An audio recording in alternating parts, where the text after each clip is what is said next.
Hello everyone. तो ये वाली वीडियो में हम लोग बात करने वाले रेलवे इलेक्ट्रिफिकेशन के बारे में। तो यहाँ पर ये रेलवे में जो इलेक्ट्रिफिकेशन है ये हमें पता है 25 किलोवोल्ट सिंगल फेस एसी होता है। यहाँ पर ये 25 किलोवोल्ट सिंगल फेस एसी ये हमें किस तरीके से मिलता है इसके बारे में हम लोग बात करेंगे। और यहाँ पर ये रेलवे इलेक्ट्रिफिकेशन में हम लोग ट्रैक्शन सब स्टेशन के बारे में भी बात करेंगे, राइट। तो यहाँ पर सबसे पहले ये रेलवे इलेक्ट्रिफिकेशन, अगर कोई पूछता है what is meaning of railway electrification का मतलब क्या है, तो railway electrification provide electric power supply to drive electric train. यहाँ पर ये जो रेलवे इलेक्ट्रिफिकेशन होता है ये इलेक्ट्रिक पावर सप्लाई प्रोवाइड करता है इलेक्ट्रिक ट्रेन को चलाने के लिए। और यहाँ पर ये जो इलेक्ट्रिसिटी जो जनरेट होती है किसके थ्रू जनरेट होती है, जनरेटिंग स्टेशन के थ्रू जनरेट होती है। और फिर उसके बाद ये जो इलेक्ट्रिसिटी है इसको हम लोग ट्रांसमिट कर देते हैं रेलवे नेटवर्क तक। अभी ये रेलवे नेटवर्क क्या होता है, रेलवे नेटवर्क में बेसिकली ट्रैक्शन सब स्टेशन आता है, फिर उसके बाद हमारा फीडिंग पोस्ट आता है, सेक्शनिंग पोस्ट आता है, पैरेललिंग पोस्ट आता है, सब सेक्शनिंग पोस्ट आता है, पैरेललिंग पोस्ट आता है, राइट।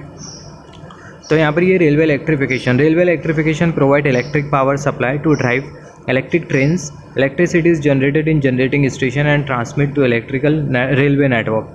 अब यहाँ पर अगर हम लोग देखें जो रेलवे इलेक्ट्रिफिकेशन है इसके भी अलग अलग टाइप होते हैं। जैसे कि अगर हम लोग देखें डीसी सिस्टम होता है, रेलवे इलेक्ट्रिफिकेशन के अलग अलग मतलब मेथड होते हैं। जैसे कि डीसी सिस्टम मेथड होता है रेलवे को इलेक्ट्रीफाइड करने का, फिर उसके बाद एसी सिस्टम मेथड होता है। तो सबसे पहले हम लोग बात करते हैं डीसी सिस्टम के बारे में। तो यहाँ पर ये जो डीसी सिस्टम हमने जो कंसिडर किया है, ये जो डीसी सिस्टम होता है इसमें हम लोग सबसे पहला जो वोल्टेज जो यूज़ करते हो कौन सा वोल्टेज होता है, डीसी वोल्टेज होता है, राइट। और कौन सा डीसी वोल्टेज होता है, यहाँ पर अगर हम लोग देखें डीसी वोल्टेज 600 वोल्ट से 700 वोल्ट डीसी हम लोग यूज़ करते हैं, राइट। तो जो डीसी वोल्टेज की जो रेंज होती है ये स्टार्ट होती है 600 वोल्ट से और एंड होती है 3000 वोल्ट डीसी तक। तो यहाँ पर जैसे कि हमने बात किया डीसी सिस्टम में हमारा जो स्टार्टिंग वोल्टेज लेवल है 600 वोल्ट से 700 वोल्ट डीसी है, राइट। इसको हम लोग बेसिकली यूज़ करते हैं थर्ड रेल के लिए। अभी ये थर्ड रेल क्या होता है इसके भी बारे में हम लोग बात करेंगे। फिर उसके बाद अगर हम लोग देखें ट्रामवेज के लिए भी हम लोग ये डीसी 600 वोल्ट से 700 वोल्ट यूज़ करते हैं। सबअर्बन सर्विस के लिए भी हम लोग ये डीसी सिस्टम को प्रीफर करते हैं, राइट। तो यहाँ पर ये डीसी सिस्टम में जो वोल्टेज लेवल है 600 वोल्ट से 700 volt DC, third rail system हो गया, ट्रामवेज हो गया, सब अर्बन सिस्टम हो गया, तो इसमें हम लोग बेसिकली डीसी सिस्टम का यूज़ करते हैं जिसमें जो वोल्टेज लेवल होता है 600 वोल्ट से 700 वोल्ट डीसी होता है। तो 600 वोल्ट से 700 वोल्ट डीसी इसका जो एप्लीकेशन है हमें कहाँ मिलता है, थर्ड रेल में मिलता है, ट्रामवेज में मिलता है, सब अर्बन सर्विस में मिलता है। अब यहाँ पर अभी अगर हम लोग देखें डीसी सिस्टम में अगर हम लोग देखें हमें वोल्टेज मिलता है जो कि 1500 वोल्ट से 300 वोल्ट के डीसी के बीच में होता है। अब यहाँ पर ये जो वोल्टेज होता है इसको हम लोग बेसिकली मेन लाइन सर्विस के लिए यूज़ करते हैं। तो यहाँ पर अगर हम लोग देखें डीसी सिस्टम में मेन लाइन सर्विस के लिए हम लोग जो वोल्टेज जो यूज़ करते हो होता है 1500 वोल्ट से 3000 वोल्ट डीसी, राइट। अब यहाँ पर अगर हम लोग देखें डीसी सिस्टम में हम लोग जो मोटर जो यूज़ करते हैं कौन सी मोटर होती है, बेसिकली डीसी सीरीज़ मोटर होती है। तो यहाँ पर हमने डीसी सिस्टम के वोल्टेजेस के बारे में बात किया, 600 वोल्ट से 700 वोल्ट डीसी है basically, tramway, third rail system, सब अर्बन सर्विस यहाँ पर हम लोग यूज़ करते हैं। और यहाँ पर ये जो 1500 वोल्ट डीसी से 3000 वोल्ट डीसी जो है इसको हम लोग बेसिकली मेन लाइन सर्विस के लिए यूज़ करते हैं। अब यहाँ पर अभी अगर हम लोग देखें जो डीसी सिस्टम है, डीसी सिस्टम अगर हम लोग डीसी सिस्टम के थ्रू रेलवे को अगर हम लोग इलेक्ट्रीफाइड कर रहे हैं तो ऐसे केस में अगर हम लोग देखें जो ट्रैक्शन सब स्टेशन होगा उसके बीच का जो डिस्टेंस होगा वो कम होगा और हमें बहुत सारे ट्रैक्शन सब स्टेशन बनाने होंगे, राइट। तो यहाँ पर अगर हम मान लेते हैं अगर हमारा वोल्टेज का लेवल 600 वोल्ट है, राइट, तो ऐसे केस में अगर हम लोग देखें जो सब स्टेशन होगा उसके बीच का जो डिस्टेंस होगा 3 to 5 किलोमीटर होगा।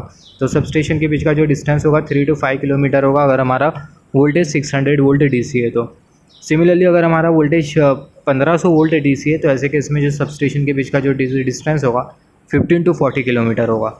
अब यहाँ पर अभी अगर हम लोग देखें जो डीसी सिस्टम होता है इसके वजह से कोई इलेक्ट्रोमैग्नेटिक इंटरफेरेंस नहीं क्रिएट होता, क्योंकि अगर हम लोग देखें डीसी सिस्टम की वजह से कोई इलेक्ट्रोमैग्नेटिक वेव नहीं बनती। तो ये जो डीसी सिस्टम है इसके वजह से कोई इंटरफेरेंस नहीं क्रिएट होता है नेबरिंग टेलीकम्युनिकेशन लाइन के ऊपर, और ये एक एडवांटेज होता है हमारे डीसी सिस्टम का। और यहाँ पर डिसएडवांटेज क्या होता है, क्योंकि अगर हम लोग देखें डिसएडवांटेज ये होता है डीसी सिस्टम का, डीसी सिस्टम में हमें बहुत सारे सबस्टेशन बनाने पड़ेंगे, नंबर ऑफ सबस्टेशन इंक्रीज़ कर जाएंगे। सबस्टेशन अगर इंक्रीज़ कर जाएंगे तो स्विच गियर इंक्रीज़ कर जाएगा, जिसकी वजह से जो अल्टीमेटली कॉस्ट के पॉइंट ऑफ व्यू से ये डिज़ायरेबल नहीं होगा।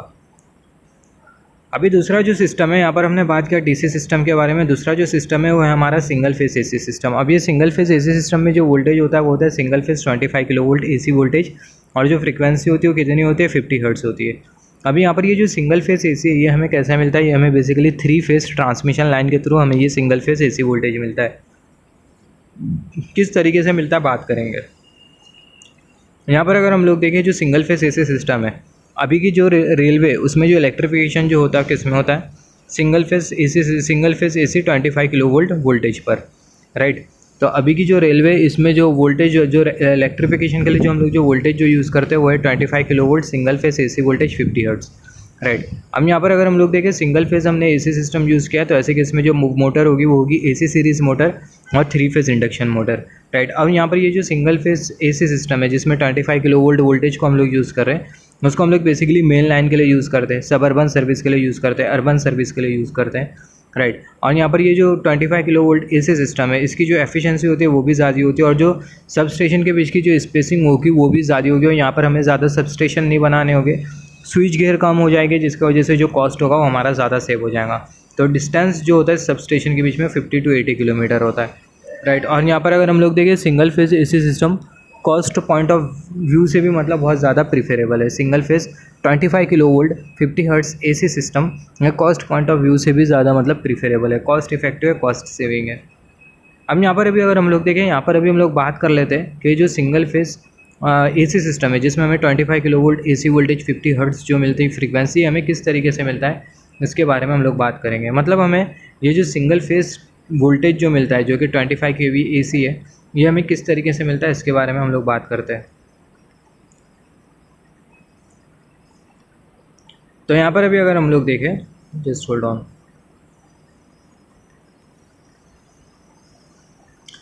हमें पता है हमारी ट्रांसमिशन, हमारा जो ट्रांसमिशन है कितने फेज़ में होता है, सिंगल फेज़ में होता है या फिर 3 फेज़ में होता है। हमारा जो ट्रांसमिशन है ये 3 फेज़ में होता है, ये हमें बहुत अच्छी तरीके से पता है, राइट। तो यहाँ पर अगर हम लोग देखें हमारा जो ट्रांसमिशन है कितने फेज़ में होता है, 3 फेज़ में होता है और जो ट्रांसमिशन वोल्टेज है 132 kilo volt 220 kilo volt, right. Depend करता है कि हमारा ट्रांसमिशन प्राइमरी है या फिर सेकेंडरी है, इसके बारे में हमने बात किया है। तो यहाँ पर अभी अगर हम लोग देखें यहाँ पर हमने 3 फेज़ ट्रांसमिशन कंसीडर किया है, यहाँ पर ये आर वाली फेज़ हमने कंसीडर किया है, यहाँ पर ये वाई वाली फेज़ हमने कंसीडर किया है, यहाँ पर ये बी वाली फेज़ हमने कंसीडर किया है।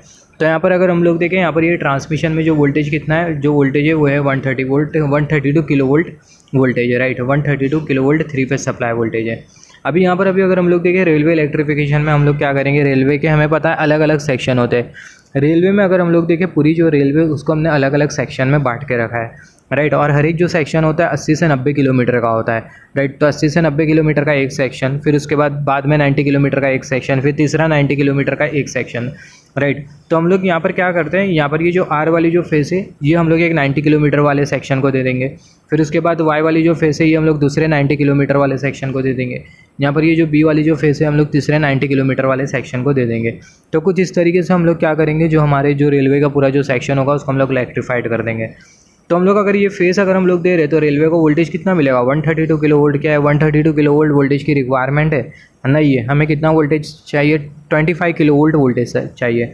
तो 25,000 वोल्टेज हमें 25,000 वोल्ट वोल्टेज ये हमें कैसा मिलेगा, ये हमें ट्रांसफार्मर के थ्रू मिलेगा। और ये ट्रांसफार्मर जिस सब स्टेशन में रखा होता है उसको हम लोग बेसिकली बोलते हैं ट्रैक्शन सब स्टेशन, जिसमें स्टेप डाउन ट्रांसफार्मर लगा होता है जो कि 132 किलो वोल्ट लाइन वोल्टेज को किस में कन्वर्ट करता है, single phase 25 kilo volt AC voltage में। अब यहाँ पर अभी अगर हम लोग देखें, अभी हम लोग वही डिस्कस करेंगे किस तरीके से यहाँ पर ये जो फेसेस है किस तरीके से हम लोग ये 132 किलो वोल्ट वोल्टेज को हम लोग 25 kV एसी में कन्वर्ट करेंगे और हम लोग रेलवे की OHE को फिट कर देंगे। जैसे कि हमने डिस्कस किया अलग अलग सेक्शन होता है। यहाँ पर अभी अगर हम लोग देखें, यहाँ पर ये जो हमें जो दिखाई दे रहा है, ये जो दिखाई दे रहा है जो कि हमें कर्सर शो कर रहा है, इसको हम लोग बेसिकली बोलते हैं न्यूट्रल सेक्शन। जो न्यूट्रल सेक्शन होता है एक ऐसा सेक्शन होता है इसको हम लोग बेसिकली डेड जोन भी बोलते हैं, जहाँ पर कोई इलेक्ट्रिसिटी की सप्लाई नहीं होती है। और ये न्यूट्रल सेक्शन में बेसिकली होता क्या है, जो इलेक्ट्रिसिटी होती है पूरी तरीके से क्या होती है, इलेक्ट्रिसिटी पूरी तरीके से ज़ीरो होती है। और ये न्यूट्रल सेक्शन होता है वो क्या करता है, अलग अलग फेसेस को कनेक्ट करने का काम करता है। जैसे फॉर एग्जांपल अलग अलग फेसेस जैसे कि आर वाई बी अलग अलग फेसेस को कनेक्ट करता है। किस तरीके से कनेक्ट करता है अगर हम लोग देखें, यहाँ पर अगर हम लोग देखें, यहाँ पर ये न्यूट्रल सेक्शन, ये न्यूट्रल सेक्शन, ये न्यूट्रल सेक्शन, ये न्यूट्रल सेक्शन, राइट। अगर हम लोग ये न्यूट्रल सेक्शन को अगर हम लोग कंसीडर करें तो न्यूट्रल सेक्शन से पहले अगर हम लोग देखें, यहाँ पर अभी अगर हम लोग देखें, यहाँ पर हमें एक सेक्शन दिखाई दे रहा है। यहाँ पर ये वाला जो सेक्शन है इसको हमने कंसीडर किया रेलवे का पहला वाला सेक्शन है जो कि 90 किलोमीटर का। और सिमिलरली यहाँ पर ये हमने दूसरा वाला सेक्शन कंसीडर किया है और यहाँ पर ये वाला हमने तीसरा वाला सेक्शन कंसीडर किया है। तो यहाँ पर अगर हम लोग देखें पहला वाला जो सेक्शन है इसको हमें कितना, इसको हम लोग कौन सी फेज़ दे देंगे, इसको हम लोग आर वाली फेज़ दे देंगे। दूसरा वाला जो सेक्शन है इसको हम लोग वाई वाली फेज़ दे देंगे।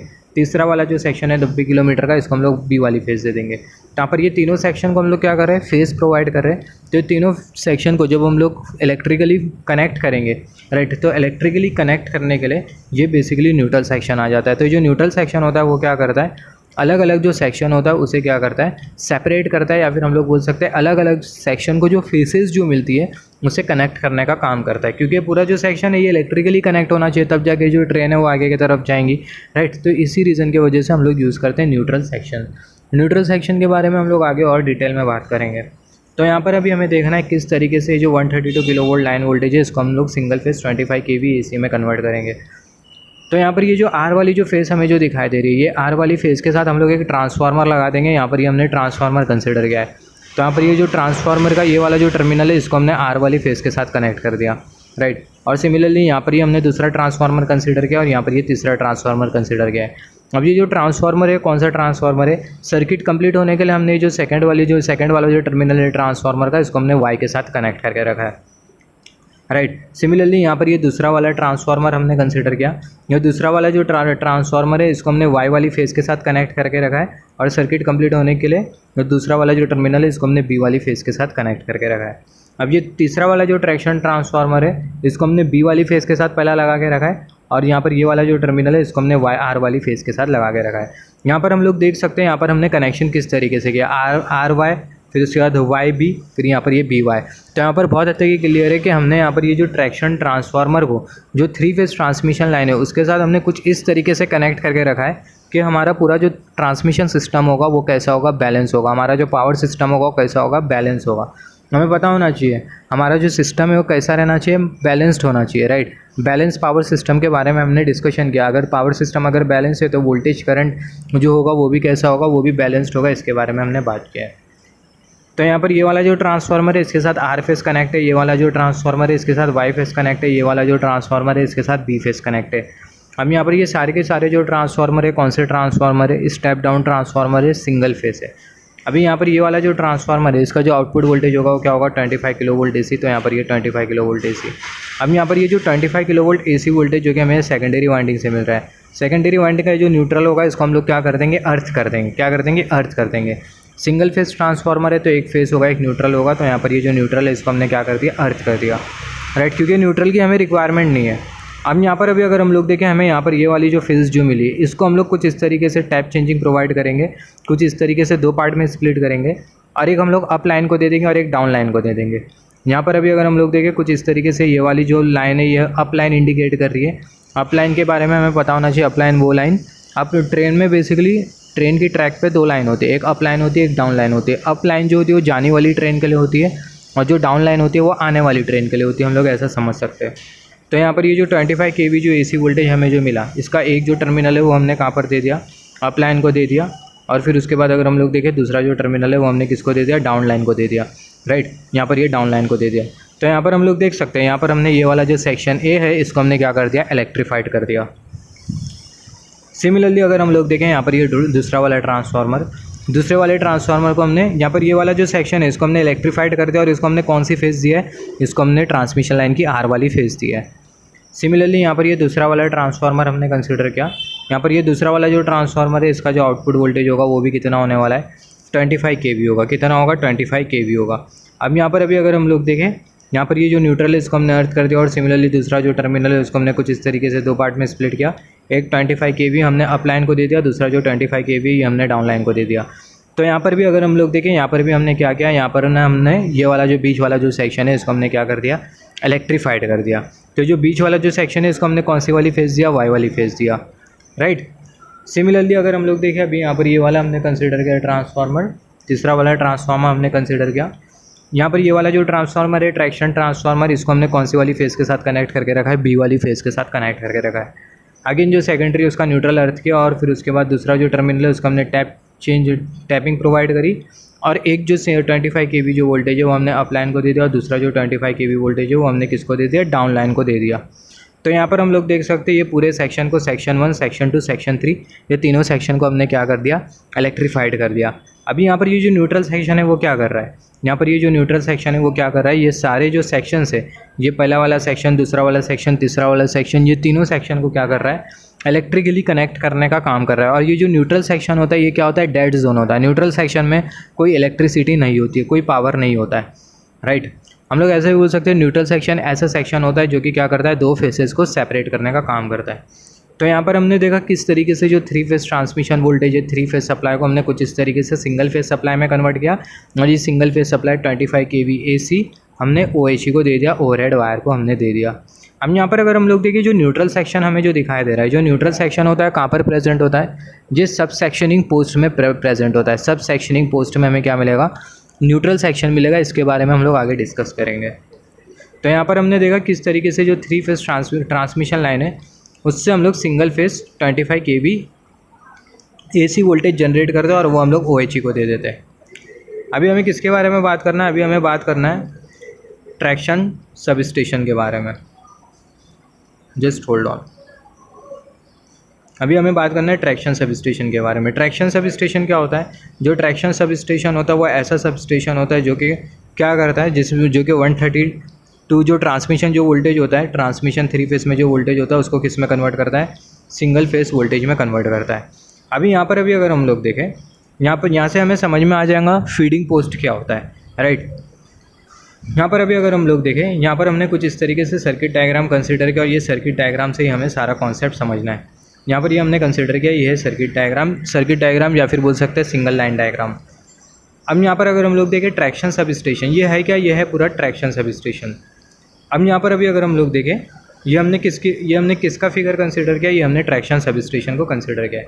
अभी यहाँ पर अभी अगर हम लोग देखें ट्रैक्शन सब स्टेशन में अगर हम लोग देखें जो इनकमिंग वोल्टेज है ट्रांसमिशन लाइन का वो कितना है, 220 kV 132 किलो, या तो ट्रांसमिशन वोल्टेज 230 kV हो सकता है, 220 kV, या तो 132 kV हो सकता है। तो इनकमिंग सप्लाई वोल्टेज हमें कितना मिल रहा है, या तो 220 होगा या तो क्या होगा 132 होगा।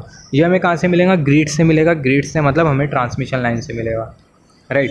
अभी अगर हम लोग देखें ये हमने कहाँ पर दे दिया, ये इनपुट है हमारे ट्रैक्शन सब स्टेशन का, राइट। अब यहाँ पर अभी अगर हम लोग देखें यहाँ पर कुछ इस तरीके से क्या लगा रखे, 132 kV के क्या रखे, सर्किट ब्रेकर लगा के हमने रखा है, राइट, जो कि क्या करेंगे सर्किट को मेक और ब्रेक करेंगे। यहाँ पर ये कुछ इस तरीके से इंटरप्टर है जो लगा के रखा है हमने। जब इसको हम लोग क्लोज करेंगे तो ऐसे केस में होगा क्या, यहाँ पर ये जो ट्रैक्शन सब स्टेशन है इसे क्या मिलेगा, इनपुट मिलेगा जो कि होगा 132 kV। अब यहाँ पर अगर हम लोग देखें यहाँ पर ये हमने कंसिडर किया 132 kV। यहाँ पर ये हमने कंसिडर किया जो हमें जो दिखाई दे रहा है लाइन में, हमें पता होना चाहिए बस का मतलब क्या होता है। जो बस होता है ये एक ऐसा मतलब वो होता है कॉन्फ़िगरेशन, हम लोग बोल सकते हैं जो बस होता है एक ऐसा टर्मिनल होता है जिसके साथ बहुत सारी इनकमिंग लाइंस और आउटगोइंग लाइंस कनेक्टेड होती है। तो यहाँ पर अगर हम लोग देखें यहाँ पर ये हमने 132 kV के मेन बस बार हमने कंसिडर किया है, राइट। तो यहाँ से हमने ये हमें इतना, ये जो सेक्शन है ये हमें इतना बता रहा है कि 132 kV की जो इनकमिंग जो है सप्लाई किस तरीके से ट्रैक्शन सब स्टेशन में आ रही है, राइट। यहाँ पर अगर हम लोग देखें incoming line of 132 kV has been given for higher reliability such system also known as double circuit system in which one will act as a backup. अभी यहाँ पर अभी अगर हम लोग देखें यहाँ पर हमें कितना इनकमिंग दिखाई दे रहा है, 2 इनकमिंग दिखाई दे रहा है। यहाँ पर अगर हम लोग देखें पहला वाला जो इनकमिंग है वो हमें यहाँ पर दिखाई दे रहा है 132 kV सर्किट ब्रेकर। दूसरा वाला जो इनकमिंग है वो हमें यहाँ पर दिखाई दे रहा है कुछ इस तरीके से। हमने यहाँ पर 2 इनकमिंग लाइन क्यों कंसिडर करी है, हमने 2 इनकमिंग लाइन 132 kV की इसलिए कंसिडर करी है ताकि जो रिलायबिलिटी है वो ज़्यादा रहे। और ऐसा जो सिस्टम होता है इसको हम लोग बेसिकली डबल सर्किट सिस्टम भी बोलते हैं, जिसमें अगर एक सिस्टम अगर फेल हो जाता है तो दूसरा जो सिस्टम होगा कैसा काम करेगा, बैकअप के तौर पर काम करेगा। फिर उसके बाद अभी अगर हम लोग देखें ये पूरी जो सिंगल लाइन डायग्राम है किसका, ये ट्रैक्शन सब स्टेशन का है। अभी यहाँ पर अगर हम लोग देखें यहाँ पर हमने दूसरा वाला बस बार कंसिडर किया है, यहाँ पर इसको हम लोग बेसिकली बोलते हैं ट्रांसफ़र बस बार। अब यहाँ पर ये जो ट्रांसफ़र बस बार हमने जो कंसिडर किया है, ये ट्रांसफ़र बस बार में भी अगर हम लोग देखें हमें 3 सर्किट ब्रेकर दिखाई दे रहा है, 132 kV circuit breaker, 132 kV 132 kV circuit breaker. और यहाँ पर हमें क्या दिखाई दे रहा है, ये बेसिकली आइसोलेटर लगा है। यहाँ पर ये आइसोलेटर है, ये आइसोलेटर है, यहाँ पर भी आइसोलेटर लगा हुआ, यहाँ पर भी आइसोलेटर लगा हुआ, राइट। तो ये जो स्विच जैसा हमें जो दिखाई दे रहा है ये है क्या, I1 और I2 हमें क्या इंडिकेट कर रहे हैं, बेसिकली हमें आइसोलेटर इंडिकेट कर रहे हैं, राइट। आइसोलेटिंग स्विच इंडिकेट कर रहा है। अभी यहाँ पर ये ट्रांसफ़र बस बार क्या होता है, यहाँ पर अभी अगर हम लोग देखें ट्रांसफ़र बस बार क्या होता है, बहुत इंपॉर्टेंट है।